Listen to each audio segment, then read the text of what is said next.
वाक्य के बारे में पढ़ते हैं। किसके बारे में पढ़ते हैं?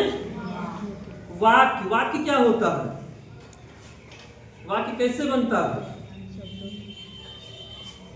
अक्षरों या वर्णों के सार्थक समूह को तो शब्द कहते हैं और शब्दों के सार्थक समूह को हम कहते हैं वाक्य। समझ रहे हैं ना? शब्दों के सार्थक समूह, सार्थक मतलब कि जिसका अर्थ निकलता हो। शब्दों को एक निश्चित और सही क्रम में अगर जोड़ा जाता है तो वाक्य बनता है। अगर उसका अर्थ निकल रहा हो, जिसका अर्थ निकलता है उसी को तो सार्थक बोलते हैं। तो हम संक्षेप में कह सकते हैं कि शब्दों के सार्थक समूह को वाक्य कहते हैं। अब वाक्य के आज हम प्रकार देखेंगे रचना के आधार। रचना के आधार पर हम वाक्य के प्रकार देखेंगे। तो रचना के आधार पर वाक्य के 3 प्रकार होते हैं। पहला होता है सरल वाक्य। सरल वाक्य यानी साधारण वाक्य यानी कि सरल वाक्य। सरल वाक्य में क्या होता है? एक तो कर्ता होता है और एक क्रिया होती है। सिंपल है। जिस वाक्य में एक क्रिया होती है और एक कर्ता होता है, यानी एक कार्य करने वाला होता है, एक ही काम हो रहा होता है। एक काम हो रहा होता है और एक ही काम को करने वाला होता है। जो काम हो रहा होता है उसको क्रिया और जो काम को करता है वही कर्ता। यानी एक कर्ता एक क्रिया है तो वो सरल वाक्य होगा। जैसे कि राम घर जाता है, जैसे कि राम घर जाता है तो राम अकेला है ना, यानी राम करता है कार्य करने वाला, ये भी अकेला है और इसमें एक पे काम हो रहा है सिर्फ जाने का और इसमें कुछ नहीं जुड़ा। तो यानी ये सरल वाक्य। अगला हो रहा संयुक्त वाक्य। संयुक्त का मतलब क्या होता है? जोड़ना। संयुक्त मतलब क्या होता है? जोड़ना। संयुक्त वाक्य में क्या होता है कि संयुक्त वाक्य में साधारण अथवा मिश्र वाक्य का मेल।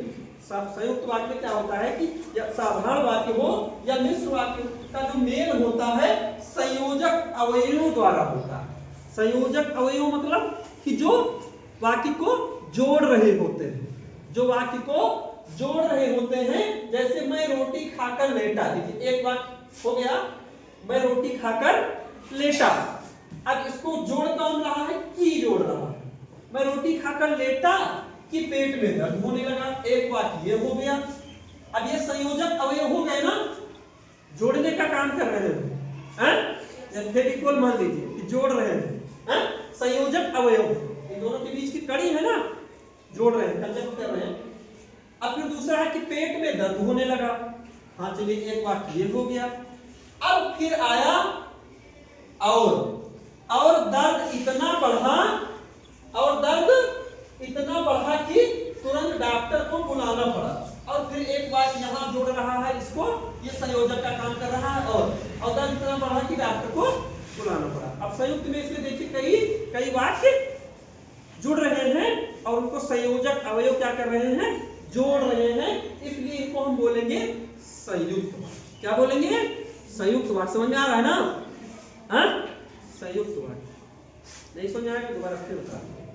अगला है तीसरा मिश्रित वाक्य। मिश्रित वाक्य या मिश्र वाक्य। मिश्रित में क्या होता है कि दो वाक्य आपस में मिक्स हो जाते हैं, मिश्रित हो जाते हैं। अब कोई चीज जब भाई पूरी तरह से मिक्स हो जाएगी तो दोनों का वजूद एक दूसरे से क्या होता है? मिक्स हो जाता है। समझ रहे हैं ना?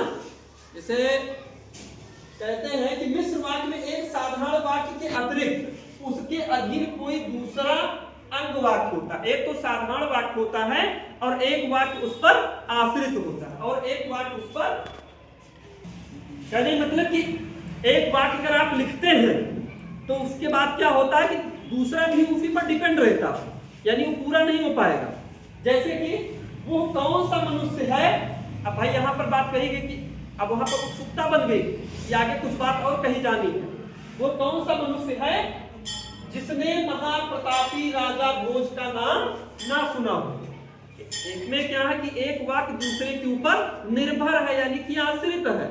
अब अगर आगे की बात नहीं कही जाएगी तो वाक्य अधूरा अधूरा लगेगा। तो मिश्रित में क्या होता है कि दो वाक्य जो है आपस में मिक्स हो जाते हैं, मिश्रित हो जाते हैं और एक दूसरे के ऊपर निर्भर रहते हैं। संयुक्त में क्या होता है? इसमें थोड़ा सा डिफरेंट है। इसमें वाक्यों का अपना स्वतंत्र अस्तित्व होता है और बीच में संयोजक अवयव द्वारा जुड़े होते हैं। इसमें क्या होता है कि एक वाक्य दूसरे के ऊपर निर्भर रहता है, यानी उसकी कुछ बातें दूसरे में कहनी बाकी होती है। तो ये अंतर होता है संयुक्त में और मिश्रित में। चलिए नोट कर लीजिए।